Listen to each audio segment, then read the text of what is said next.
Subscribe to our channel by clicking the subscribe button. Click the bell button and enjoy the latest uploads from our channel.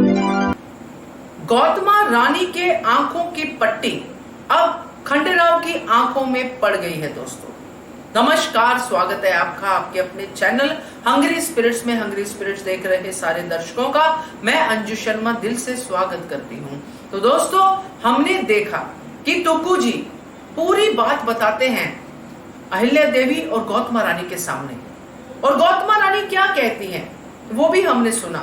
उसी से बहुत कुछ flashback में याद आ गया कि गौतमा रानी ने खुद क्या क्या किया है, और वो बात कर रही है कि आंखों पे पट्टी पड़ी हुई है खंडेराव की। चलिए बात करते हैं, मगर पहले वही गुजारिश, जिन्होंने अभी तक चैनल को सब्सक्राइब नहीं किया है कर लीजिए, साथ में दोस्तों बेल आइकन दबाइएगा ताकि आपको हमारे वीडियोस के नोटिफिकेशन मिलते रहे।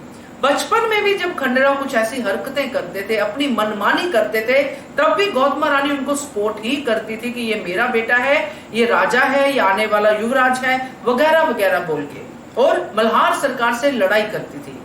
और खंडेराव इसी हिसाब से बिगड़ते गए, उनकी बेसिक नेचर ऐसी ही बनती गई, और जब भी उस नेचर पे कोई हावी होता है तो उसी नेचर में वो काम करना शुरू कर देते हैं। अहिल्या देवी के आने के बाद बहुत सुधार भी हुआ, मगर फिर भी जैसे ही वो वीक पड़ते हैं दूसरे लोग उनका फायदा उठाते हैं। गौतमा रानी जिन्होंने खंडेराव को राजा बनाने के लिए इतना सब कुछ किया, यहां तक कि अहिल्या देवी के साथ जब शादी हुई थी खंडेराव की, तब भी उन्होंने मल्हार सरकार के सामने यही शर्त रखी थी कि मेरा बेटा युवराज बनेगा तो ही इसकी शादी अहिल्या देवी से करूंगी, और ये आप जाते ही अनाउंस कर दोगे। यहां तक की जिद की हुई है गौतमा रानी ने।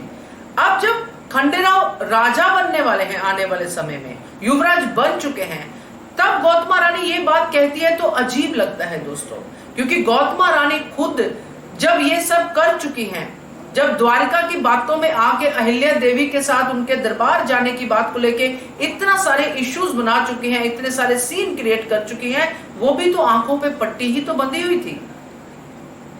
जब दूसरे लोग मल्हार सरकार समझाते थे कि ऐसा नहीं है, तुम ये समझो गौतमा, तुम वो समझो गौतमा, तो गौतमा कहां सुनती थी किसी की बात।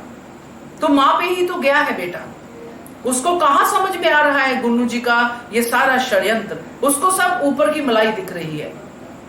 तो अब गौतमा जब ये बात कहती हैं कि आंखों पे पट्टी पड़ी हुई है, हमें तो सब साफ दिख रहा है, तो ये फ्लैशबैक में जाते हुए हम जरूर ये सोच सकते हैं कि जब कोई बाहर से देख रहा होता है तो उसको पता चलता है कि गलत कौन है, मगर जो उस समय उसमें इन्वॉल्व हो जाता है वो खुद को ही सही समझता है। वैसे ही खंडेराव खुद को सही समझ रहे हैं कि मैं पिता हूं, मुझे पिता का धर्म निभाना है, मैं गुन्नू जी को साइन अथॉरिटी दे दी है, वो अपना काम करेंगे, मुझे उन पर विश्वास है। इसी चीज को सही समझ के आगे जा रहे हैं, कोई बेईमानी नहीं कर रहे हैं। तो ये जो चीज है, ये जब गौतमा कहती है तो ये वीडियो तो मेरी बनती ही बनती है, क्योंकि मुझे लगता है कि ये हम सबके लिए है। अगर हम भी किसी चीज को साफ साफ नहीं देख पा रहे हैं, अगर कोई हमारा हित चिंतक हमें आके बताता है कि भाई ऐसे नहीं, ऐसे देखिए बात को, अगर आप ऐसे देखेंगे तो आपको पता चलेगा कि आप अंधविश्वास पे हो, विश्वास पे नहीं हो, तो वहां पे हमें अलार्म जरूर होना चाहिए। जबकि खंडेराव को अलार्म भी किया अहिल्या देवी ने, मगर उनकी बुद्धि अब बिल्कुल काम नहीं कर रही है, इसलिए वो बिफर गए हैं, वो बिल्कुल ऐसे बच्चा बच्चा बच्चा ही कर रहे हैं। तो अभी जो गौतमा का क्या बनता था, गौतमा को इस पे सॉलिड स्टेप उठाना चाहिए था, जैसे वो पहले उठाती थी, मल्हार सरकार तक को हिला देती थी वो, मगर अब नहीं उठा रही है। बेटे की गद्दी आंखों के सामने से जा रही है, मालवा का नुकसान हो रहा है, प्रजा का नुकसान हो रहा है, मगर गौतमा सिर्फ ये डायलॉग बोल के चुप बैठती है कि बेटे की आंखों पे पट्टी पड़ी हुई है, वो नहीं समझ रहा है। तो ये थोड़ा खटकता है दोस्तों। आप बताइए आप क्या कहते हो इसके बारे में, कमेंट कीजिए। देखते रहिए channel Hungry Spirits. Thank you so much. Subscribe to our channel by clicking the subscribe button. Click the bell button and enjoy the latest uploads from our channel.